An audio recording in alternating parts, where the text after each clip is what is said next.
اگر کوئی بندہ فلسطین جہاد کے لیے جانا چاہتا ہو، اس کو گھر اور ریاست کی طرف سے اجازت نہ ملے تو شریعت کیا کہتی؟ کیا کرے گا جا کے؟ کیڑا ہے کیا کرنا؟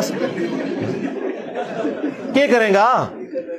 کوئی ڈنڈا چک کے جاؤ گے، کوئی گن چک کے جاؤ، کیا کرو گے؟ کیڑا جہاد؟ اے تو انہوں جڑے وائزین گمراہ کر رہے ہیں نا، ان کو اللہ ہی ہدایت دے۔ تم ہتھیار تھوڑے رکھتے ہو یا بہت، گھروں سے نکل آؤ اور اللہ کے راستے میں مال اور جان سے جہاد کرو، یہی تمہارے حق میں بہتر ہے، بشرطے کہ سمجھو۔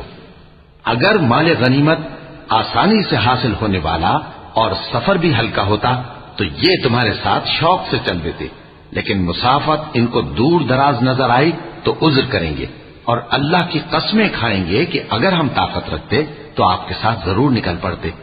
یہ اس طرح اپنے آپ کو ہلاک کر رہے ہیں، اور اللہ جانتا ہے کہ یہ جھوٹے ہیں۔ اللہ تمہیں معاف کرے، تم نے پیشتر اس کے کہ تم پر وہ لوگ بھی ظاہر ہو جاتے جو سچے ہیں، اور وہ بھی تمہیں معلوم ہو جاتے جو جھوٹے ہیں۔ ان کو اجازت کیوں دی؟ جو لوگ اللہ پر اور روز آخر پر ایمان رکھتے ہیں وہ تو تم سے اجازت نہیں مانگتے کہ پیچھے رہ جائیں، بلکہ چاہتے ہیں کہ اپنے مال اور جان سے جہاد کریں، اور اللہ